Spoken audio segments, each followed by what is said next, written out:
All right, we're going to read the next one from Disney's Storybook collection. We're going to read 101 Dalmatians.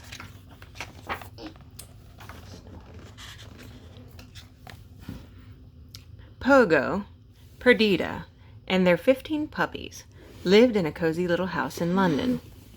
The house belonged to their humans, Roger and Anita. They were perfectly happy until they met Cruella De Vil.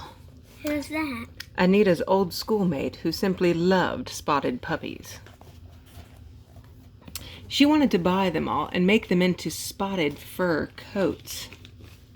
Roger put his foot down. These puppies are not for sale, and that's final. Cruella was furious, but she refused to give up. One night, Cruella's two nasty henchmen, Horace and Jasper, kidnapped the puppies. Then they drove out to Cruella's old country estate and waited to hear from their boss. When the puppies got there, they saw lots and lots of other Dalmatian puppies who had also been snatched by Horace and Jasper. Back at home, Pongo and Perdita could not believe what had happened. Perdita knew at once that Cruella was behind her missing puppies. "She has stolen them," sobbed Perdita. "Oh, Pongo, do you think we'll ever find them?" Pongo knew that the twilight bark was their only hope. He would bark his message to the dogs in London. Gonna make their puppies into a fur coat. Oh, even the skin? Yeah. Oh, that is very bad. That is very bad. They would pick it up and pass it along to the dogs in the country, and maybe someone would find the puppies. If I was in there, I would beat them up. Good.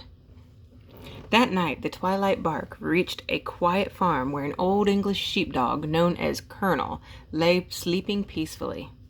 "Alert! Alert!" shouted Sergeant Tibbs, a cat who lived on the farm. "Vital message coming in from London." The Colonel listened closely. 15 puppies have been stolen," he cried. Sergeant Tibbs remembered hearing barking at the old De Vil place. They headed straight for the gloomy mansion.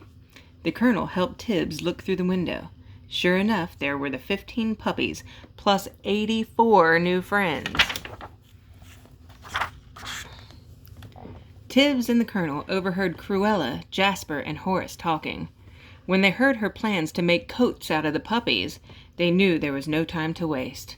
The Colonel ran off to get word to Pongo and Perdita, while Tibbs helped the puppies escape. As soon as Horace and Jasper realized what was happening, they tried to stop the puppies, but it was too late. Pongo and Perdita arrived and fought off the foolish thugs as the puppies hurried to safety. Once all the dogs were safely out of the house,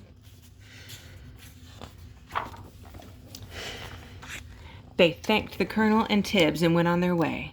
A black Labrador retriever arranged for them to ride to London in the back of a moving van that was being repaired. The dogs waited in the blacksmith's shop. Suddenly, Cruella's big car drove up the street. She had followed their tracks and was parked and waiting.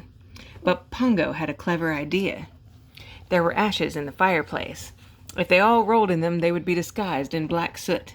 Then they could get aboard the van without Cruella realizing it was them. And that's just what they did. It worked perfectly until a glob of snow dripped onto a puppy and washed off a patch of soot. From her car, Cruella could see it was a Dalmatian puppy. "They're escaping!" she cried as the van took off. There was a really scary chase. Cruella tried to pass the van on the road, but she ended up crashing through a barricade and driving right into a huge pile of snow. Cruella's beautiful car was a wreck. And that wasn't all. She had lost the puppies. Cruella threw a tantrum. Pongo and Perdita and 99 puppies arrived home safely. Yay! Much to Roger and Anita's delight. Roger pulled out a handkerchief and wiped Pongo's face clean. "What will we do with all these puppies?" Anita asked. "We'll keep them," Roger answered. He sat down at the piano and composed a song right on the spot. "We'll buy a big place in the country, and we'll have a plantation," he sang. "A Dalmatian plantation." And that's exactly what they did. Ooh, look, what story is next? Yeah, the Jungle Book's gonna be next. The end.